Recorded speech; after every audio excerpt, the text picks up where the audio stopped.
Bom dia, querido irmão, querida irmã. Sou padre Frei Inácio José, pároco da paróquia de Nossa Senhora das Mercês, Arquidiocese de Belo Horizonte, mestre em Teologia Bíblica pela Faculdade Jesuíta de Filosofia e Teologia, AFAG.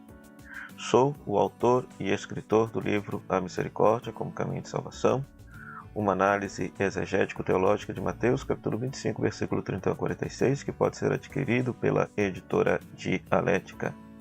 Seja bem-vindo ao nosso programa O Pão da Palavra, seja bem-vindo ao nosso canal Palavras de Redenção, quer seja aqui no meu Instagram, Facebook ou TikTok. Nós estamos celebrando a solenidade da Ascensão do Senhor Jesus ao céu, e nós temos como palavra de Deus Atos capítulo 1, versículo 1 a 11, Efésios capítulo 1, versículo 17 a 23 e Mateus capítulo 28, versículo 16 a 20. Vamos meditar com alegria a santa palavra de Deus.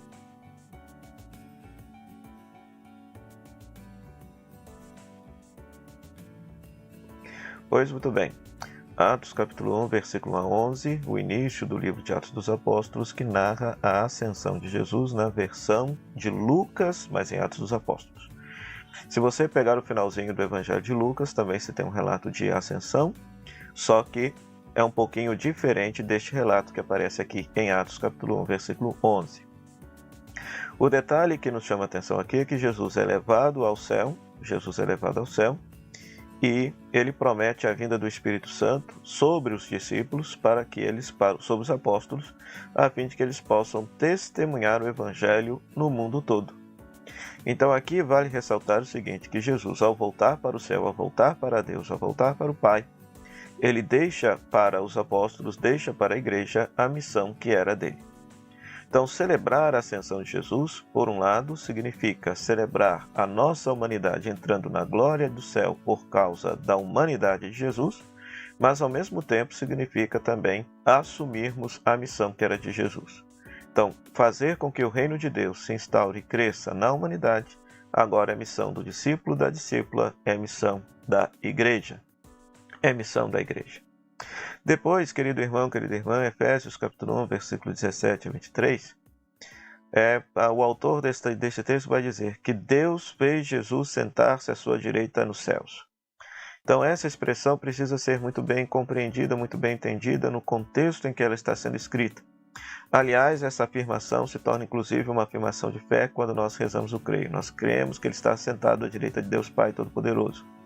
Ora, na cultura antiga, quem que sentava ao lado do rei? Era o primeiro-ministro, era aquele que de fato governava. Porque tinha o rei, mas o rei muitas vezes incumbia o seu reinado a um primeiro-ministro. Por exemplo, você lembra lá, por exemplo, de José no Egito, que se torna primeiro-ministro do faraó e vai determinar toda a política econômica e social do Egito, por exemplo. Então, por essa simples afirmação, o autor sagrado está querendo afirmar que Cristo, por meio da sua ressurreição, se tornou o rei de todo o universo. Ele governa toda a história humana. Então é esse o sentido da ascensão. Aliás, queridos irmãos, queridas irmãs, do ponto de vista bíblico, quando os autores sagrados falam de ressurreição, ascensão, assunção, exaltação, todos eles estão falando do mesmo fato, a ressurreição de Jesus. Para eles, ressurreição tinha duas moedas. A ressurreição, por um lado, é se libertar da morte e, por outro lado, ser introduzido na glória do céu. Eu sei que hoje, na teologia católica, na hermenêutica católica, se faz a distinção entre a ressurreição como um momento e a ascensão como outro, certo? Mas do ponto de vista dos pensadores bíblicos, que é a teologia primordial, é uma coisa só. Ressurreição e ascensão é a mesma coisa. A pessoa sai do mundo dos mortos, Cristo é tirado do mundo dos mortos e introduzido na glória do céu.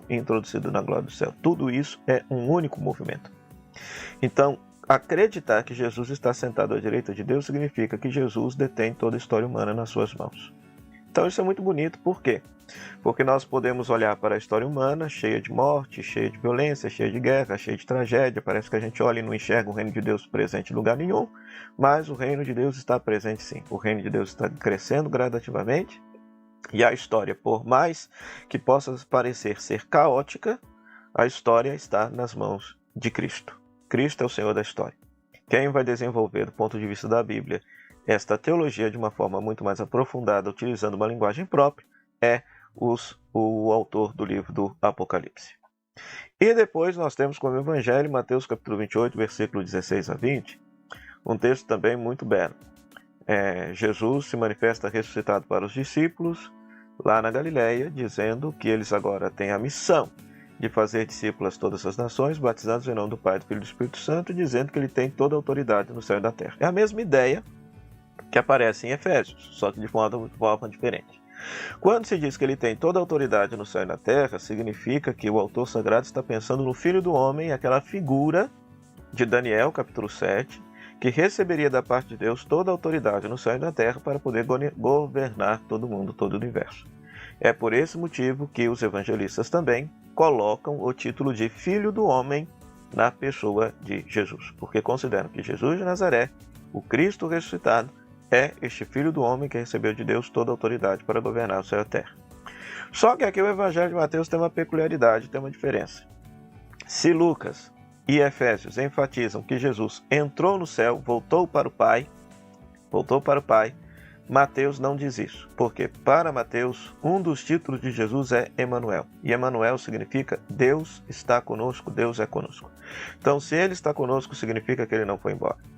Então, a ascensão de Jesus não significa um abandono de Jesus por parte dele para com a igreja, e que ele permanece junto com a igreja.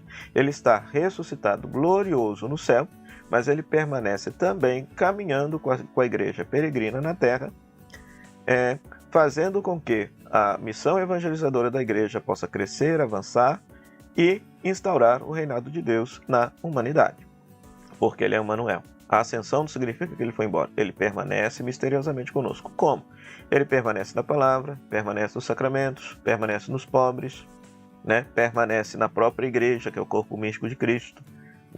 Então não estamos sozinhos. Ele é o Emanuel, ele está conosco e nos deixou uma missão: fazer com que todas as nações se tornem discípulos de Jesus e que nós, enquanto igreja, possamos ensinar a todas as nações a viver e praticar tudo aquilo que Jesus ensinou.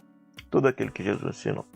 Então é muito lindo isso. A festa da Ascensão, a solenidade da Ascensão, é uma solenidade muito bela, muito bonita, e que do ponto de vista teológico nos ensina uma coisa muito bela.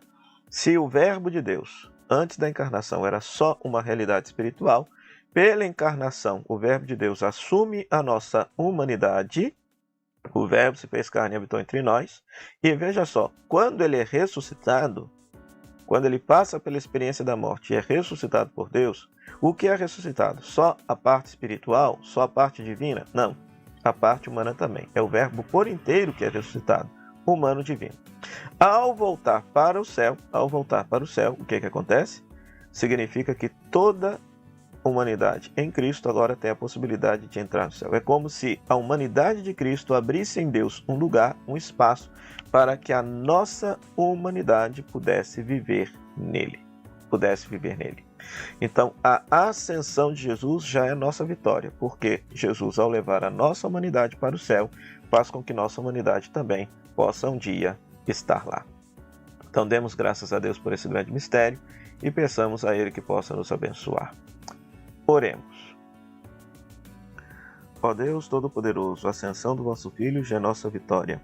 Fazei-nos exultar de alegria e fervorosa ação de graças, pois membros de seu corpo somos chamados na esperança a participar da sua glória. Por nosso Senhor Jesus Cristo, vosso Filho, na unidade do Espírito Santo. Amém. O Senhor esteja convosco, Ele está no meio de nós, que a bênção de Deus Todo-Poderoso, Ele que é Pai, Filho e Espírito Santo, desça sobre você e sobre sua família e permaneça para sempre. Amém. Meu muito obrigado à Rádio Comunidade FM, que nos cede esse espaço para pregar a Palavra de Deus, é a Web Rádio Nossa Mãe de Birité, nossa parceira na evangelização. Até o próximo programa, o Pão da Palavra, se Deus quiser. Tchau, tchau.